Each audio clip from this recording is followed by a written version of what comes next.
Hello, good morning friends. स्वागत है आपका अपना यूट्यूब चैनल एमपीएस में। फ्रेंड्स, आज के इस वीडियो में हम जानेंगे फ्यूचर टेंस के बारे में। फ्यूचर टेंस के बारे में पिछले वीडियो में हम लोगों ने जाना था फ्यूचर इंडेफिनिट और फ्यूचर कंटिन्यूअस के बारे में। आज की जो क्लास होगी हमारी वह होगी फ्यूचर परफेक्ट टेंस के बारे में। क्या? Future perfect tense. तो चलिए क्लास स्टार्ट करते हैं। टाइम एंड टेंस का time and tense. Time and tense में आज हम लोग जानेंगे future perfect. Future perfect tense. Okay, तो सबसे पहले जानिए कि फ्यूचर टेंस है क्या, फ्यूचर टेंस का यूज कहाँ पर होता है। ठीक है, तो फ्यूचर टेंस जो है यह बोध कराता है कि कोई एक्शन जो स्पीकर के द्वारा किया जा रहा हो, कोई एक्शन जो है फ्यूचर में पूर्णतः समाप्त होने का बोध कराता है। मतलब कोई काम फ्यूचर में पूरा होगा, यानी पूर्णतः फ्यूचर में पूरा होगा। ओके, तो इस तरह के जब सेंटेंस कोई स्पीकर बोलता है या सेंटेंस आता है तो उसको हम लोग उसको हम लोग जो है फ्यूचर परफेक्ट में कहते हैं। ओके, जैसे इसका पहचान कैसे हम जानेंगे कि कोई सेंटेंस जो है फ्यूचर परफेक्ट टेंस का है। तो चलिए स्टार्ट करते हैं आगे कि कैसे जानेंगे कि यह सेंटेंस जो है फ्यूचर परफेक्ट टेंस का है। आईडी होता है इसका आइडेंटिफाई। आइडेंटिफाई का मतलब आप जान रहे हैं क्या होता है? पहचान। क्या? तो इसके हिंदी सेंटेंस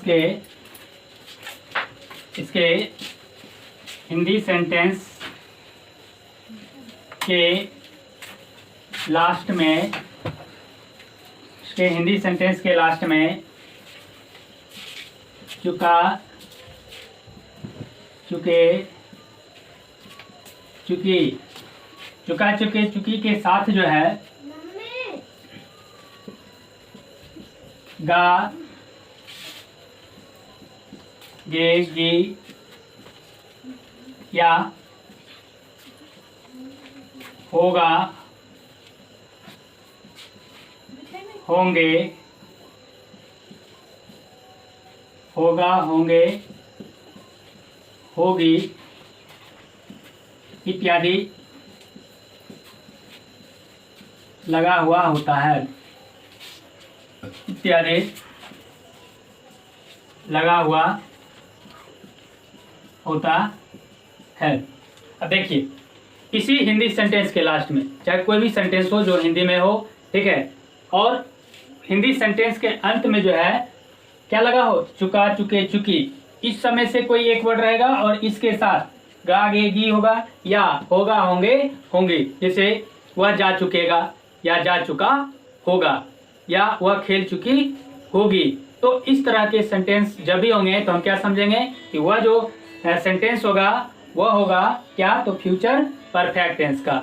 ओके, तो चलिए इसका स्ट्रक्चर जानते हैं। ये तो इसका पहचान हो गया। अब आपको समझ में आ जाएगा कि जब हिंदी सेंटेंस के लास्ट में कोई भी इनमें से कोई वर्ड रहे तो क्या हो जाएगा? फ्यूचर परफेक्ट टेंस का। ओके, तो अब चलते हैं हम लोग स्ट्रक्चर की ओर और जानते हैं कि इस टाइप के सेंटेंस को इंग्लिश में कैसे ट्रांसलेट करेंगे। ओके, तो बारी बारी से जानेंगे। 6 स्ट्रक्चर की ओर चलेंगे हम लोग। तो चलिए प्रथम स्ट्रक्चर की ओर।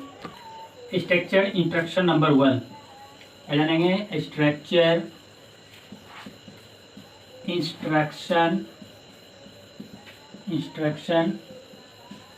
नंबर 1। अब ये जो स्ट्रक्चर होगा हमारा वो क्या होगा? तो अफर्मेटिव।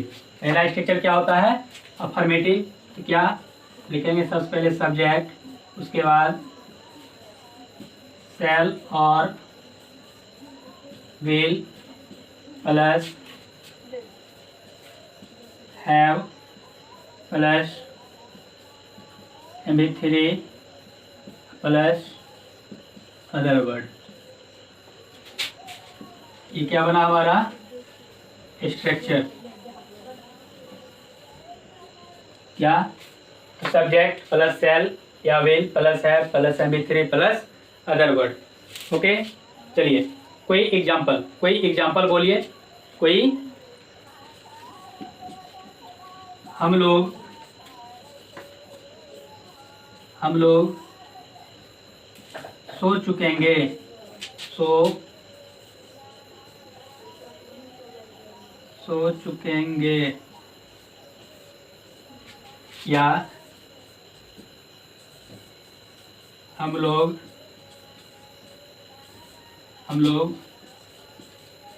सो चुके होंगे। ये सेंटेंस रहे या ये रहे, मतलब दोनों सेम है। क्या आते क्लास में है चुका चुके चुकी के बाद गागे में से कोई एक है, चुका चुके चुकी के बाद होगा होंगे होंगी। तो इस टाइप से जो सेंटेंस रहेगा उसको हम लोग इस स्ट्रक्चर पर ट्रांसलेट करेंगे। ओके, तो सबसे पहले क्या कर रहा है स्ट्रक्चर, सब्जेक्ट लिखने के लिए। सब्जेक्ट क्या है, हम लोग इंग्लिश में क्या बोलते हैं, तो वी जो है फर्स्ट पर्सन प्लुरल नंबर है। ओके, तो प्लुरल के साथ वी के साथ जो है सेल का प्रयोग होता है, तो हम लिखेंगे वी सेल।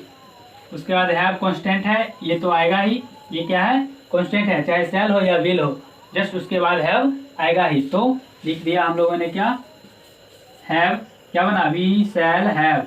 अब क्या वर्ब 3 तीसरा रूप, वर्ब क्या है सोना, सोना का तीसरा रूप क्या होगा स्लीप।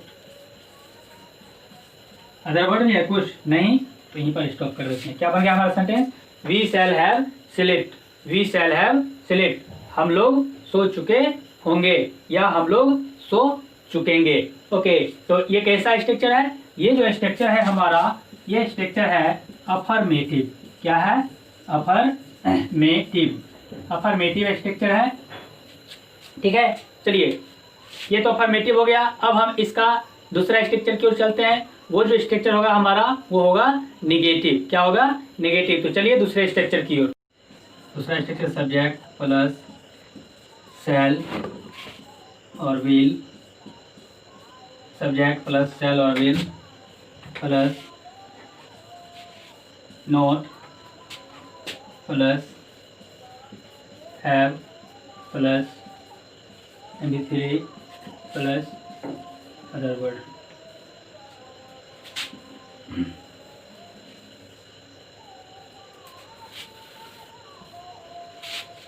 ये जो स्ट्रक्चर हुआ हमारा, इस स्ट्रक्चर को कहते हैं नेगेटिव। इस स्ट्रक्चर को क्या कहते हैं, तो इस स्ट्रक्चर को कहते हैं नेगेटिव।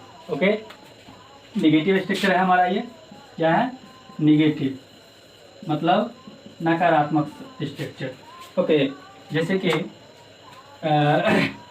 कोई एग्जांपल आपको दिया हुआ है, जैसे समझिए कि दिया हुआ है वे लोग नहीं जा चुके होंगे, वे लोग नहीं जा चुके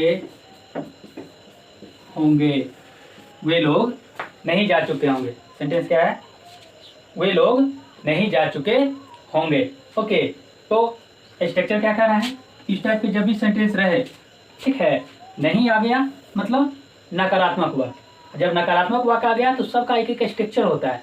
जो भी सेंटेंस हम बोलते हैं, जितने भी सेंटेंस हम इंग्लिश में बोलते, हिंदी में बोलते हैं, उस सब का इंग्लिश में कुछ ना कुछ स्ट्रक्चर होता है, और उसी स्ट्रक्चर का इस्तेमाल करके हम लोग जो है उसको इंग्लिश में बोलते हैं। ठीक है, तो मान लीजिए हम लोग बोल रहे हैं कि वे लोग नहीं जा चुके होंगे या वे लोग नहीं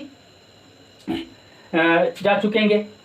तो इस टाइप के सेंटेंस रहे तो हमको समझन करना है क्या, तो फ्यूचर परफेक्ट टेंस का निगेटिव स्ट्रक्चर नंबर 2। ठीक ना, तो चलिए सबसे पहले स्टार्ट करते हैं क्या, सब्जेक्ट। तो सब्जेक्ट क्या है, सब्जेक्ट है वे लोग इंग्लिश में क्या बोलते हैं, दे। क्या बोलते हैं, दे बोलते हैं। और दे के साथ किसका प्रयोग, विल का प्रयोग। किसका प्रयोग, तो विल। क्या बन गया, दे विल।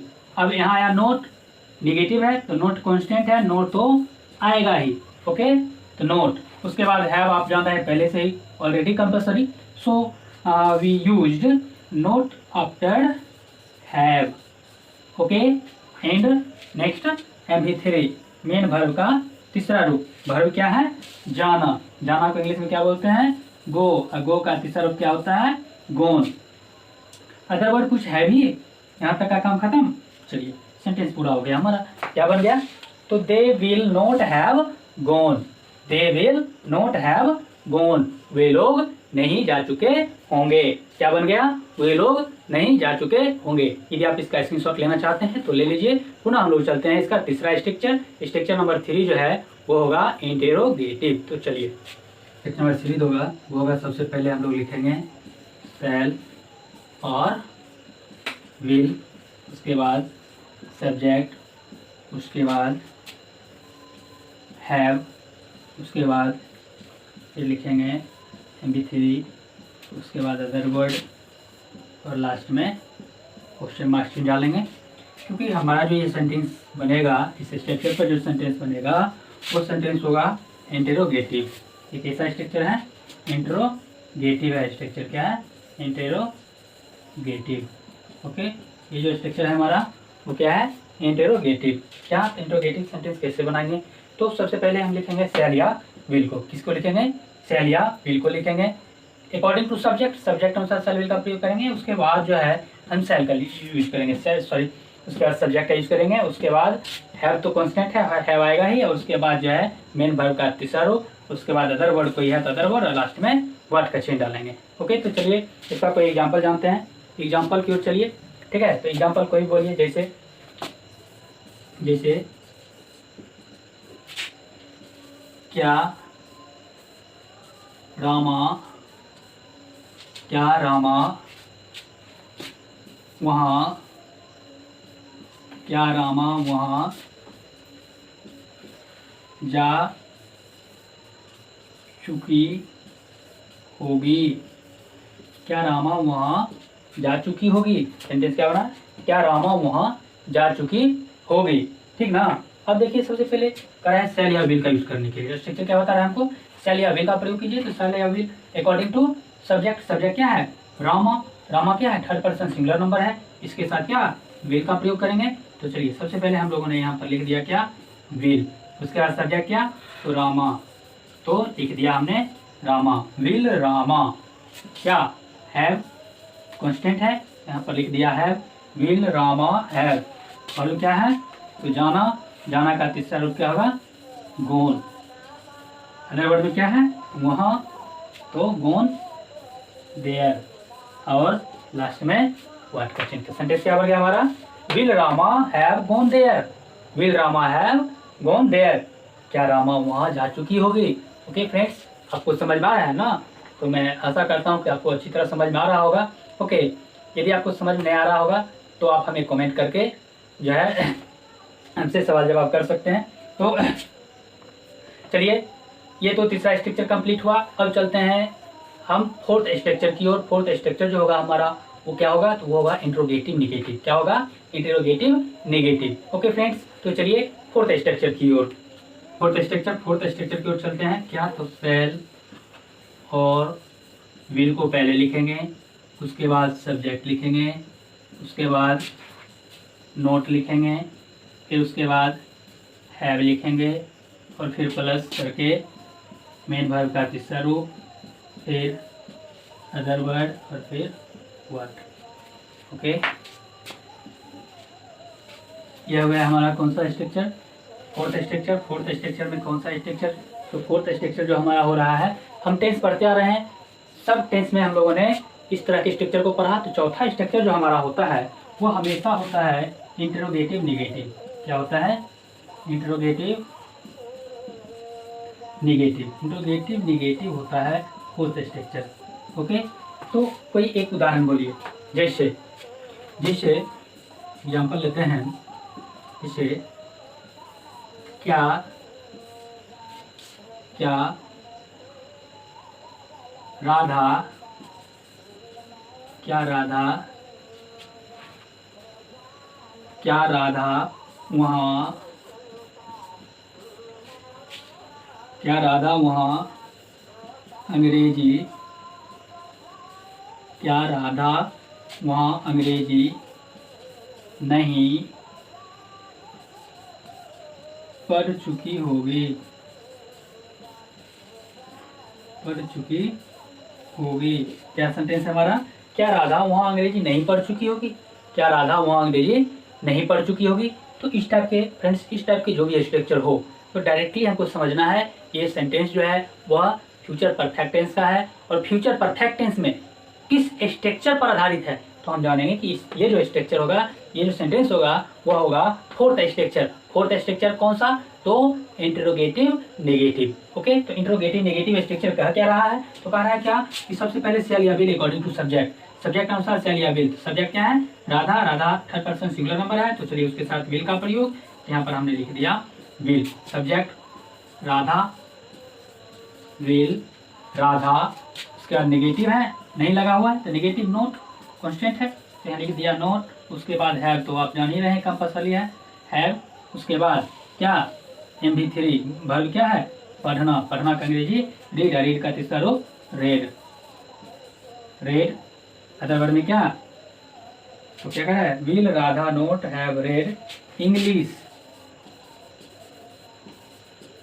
English there. क्या बन गया सेंटेंस हमारा? Will Radha not have read English there.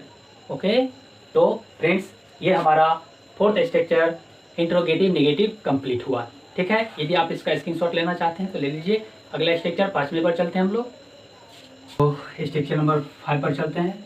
क्या होगा? तो WH क्वेश्चन होगा, उसके बाद शैल और विल, उसके बाद सब्जेक्ट, फिर उसके बाद हैव प्लस MV3, और फिर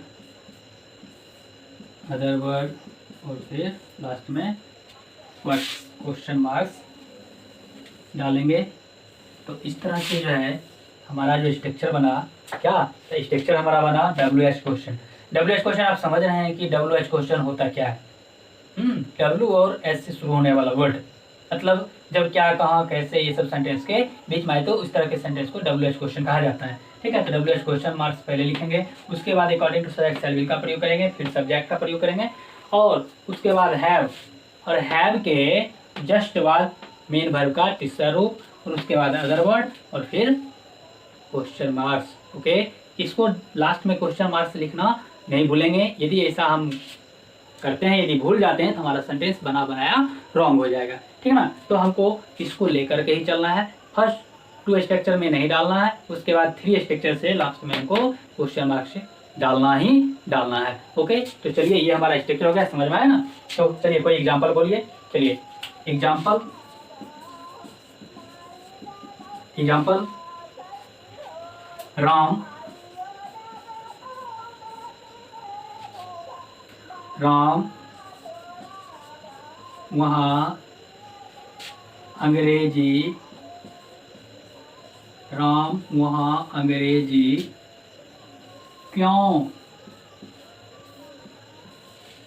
पढ़ चुका होगा? क्यों पढ़ चुका, पढ़ चुका होगा। सेंटेंस क्या बना हमारा? क्या? राम वहाँ अंग्रेजी क्यों पढ़ चुका होगा। अब देखिए क्यों क्या है, सेंटेंस के बीच में आ गया। जब भी सेंटेंस के बीच में क्या, कहाँ, कैसे, क्यों आया तो सेंटेंस क्या बन जाएगा?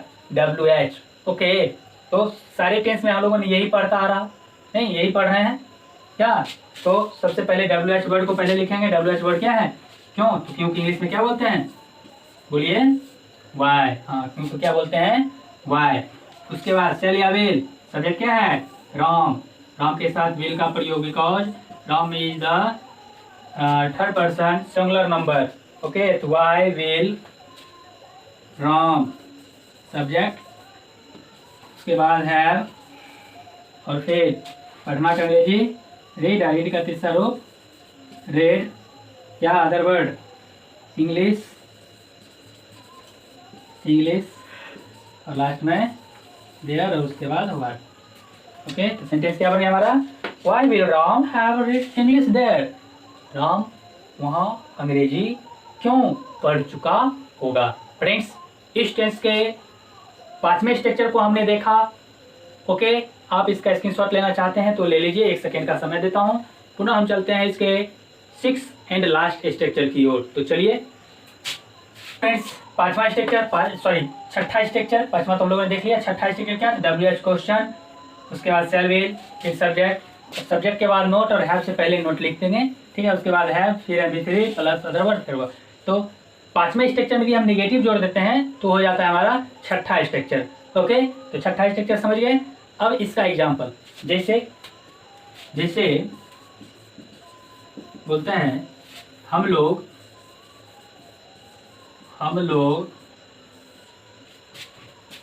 चावल और कढ़ी क्यों नहीं